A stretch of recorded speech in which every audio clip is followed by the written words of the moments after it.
ఈరోజు గుడివాడ అమర్నాథ్ గారు కొత్తగా రెక్కలు తొడిగిన మంత్రి గారు కుర్రోడు నా కూతురు కంటే చిన్న వయసు ఉన్నవాడు.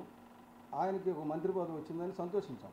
కానీ మంత్రి పదవి వచ్చిన రెండో రోజునే ఆయనకి ఇచ్చిన శాఖని పోర్ట్ఫోలియోని మర్చిపోయి ఆయన కార్మిక శాఖ మంత్రిగా ఉంటే అది మానేసి పవన్ కళ్యాణ్ గారు ఇప్పుడు ఏదో ఫ్యామిలీ కోర్టుకు సంబంధించిన వ్యవహారాలు చూడడానికి పెట్టినట్టుగా పవన్ కళ్యాణ్ గారు భార్య రేణుకాదేశి వచ్చి ఇంత చెప్పిందట ఇబ్బందులు వస్తున్నాయని.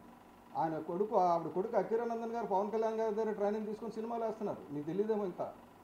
ఎవరికైనా భార్యాభర్తలు మనస్పర్ధలు వస్తే విడిపోతారు. అది విడాకుల చట్టం, చట్టబద్ధంగా చేశారు. అంతేగాని మీ నాయకుడిలాగా చట్టబద్ధం కాకుండా ఉన్న పనులేం మా నాయకుడు చేయడంలా.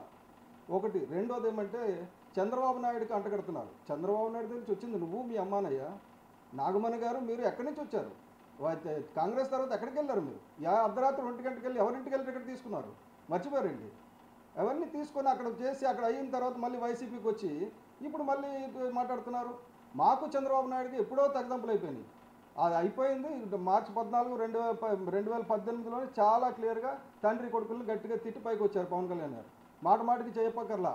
ప్యాకేజ్ స్టార్ అని ప్రచారం చేసింది ఆ ప్రశాంత్ కిషోర్ గారు. మీరు ప్రచారం చేసి తప్పుడు ప్రచారాలు చేసి మిమ్మల్ని అడిగిన ప్రశ్న ఏంటి? కౌలు రైతులు 3000 మంది చనిపోయారు, వాళ్ళకి ఏం చేస్తారు అని అడిగితే, ఎందుకు చేయడం లేదని అడిగితే దానికి సమాధానం చెప్పకుండా పవన్ కళ్యాణ్ గారికి ఎంతమంది భార్యలు? పవన్ కళ్యాణ్ గారు దత్తపుత్రుడు, ఇప్పుడు రాజన్న గారు చెత్తపుత్రుడు, సిబిఐ దత్తపుత్రుడు.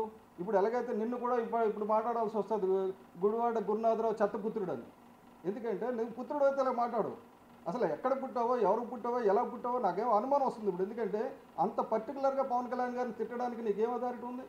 పవన్ కళ్యాణ్ గారి మీద పడడానికి నీకేం అథారిటీ ఉంది? నువ్వు కాపు కులంలోనే కదా పుట్టావు. నీ కులం గుర్తురావడం లేదు. ఎప్పుడు కులం మీటింగ్లకు వెళ్ళి మాట్లాడతావు. నేను ఎప్పుడు కులం మీటింగ్లకు వెళ్ళి మాట్లాడాలా? నువ్వు వెళ్ళి మాట్లాడతావు కులం అంతా కావాలని. ఏం నువ్వు చేస్తున్నది ఇప్పుడు? ఇవాళ ఊడికం చేస్తున్నావు.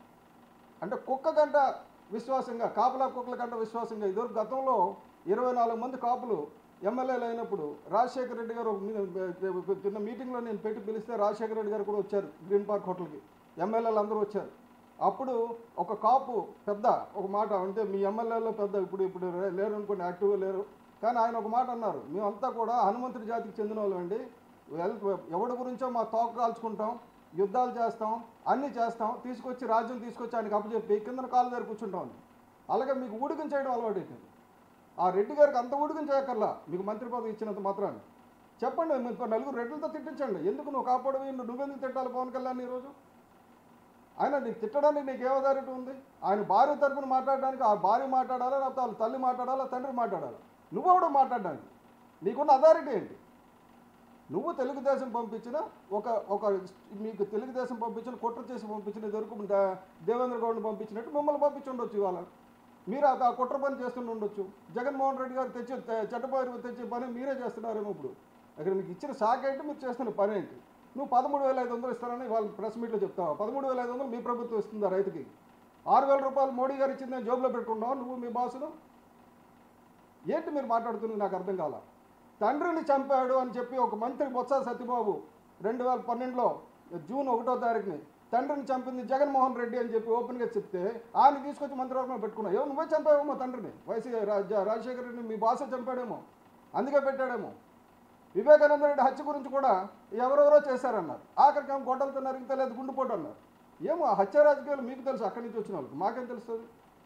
నువ్వు ఈ మధ్యని ఎక్కువ అంటే మంత్రి పదవి వచ్చింది, ఎమ్మెల్యే అయ్యావు, ఉండు బాగా, అంతే తప్ప ఇష్టం వచ్చినట్టు మాట్లాడితే మాత్రం క్షమించేది లేదు.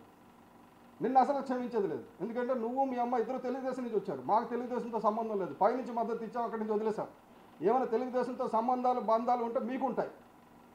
అలాగే ఒకడు తప్పు చేస్తే ఇదివరకు ఇంకోటి చెప్పారు, 87,000 రైతులు రుణాలు ఎగ్గొట్టారు చంద్రబాబు నాయుడు గారు, అప్పుడు ఈయన ఎందుకు అడగలేదు?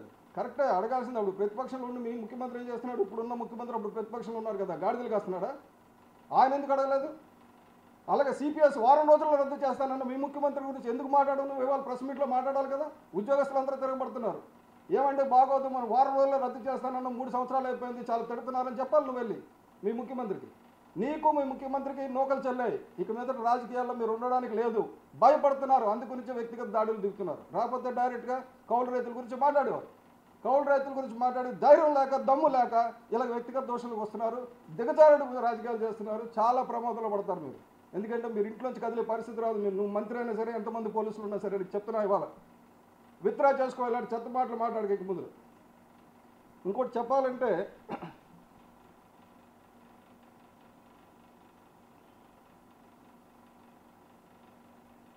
ఇప్పుడు సిబిఐ రాజన్న అని ఆపేయించాలి.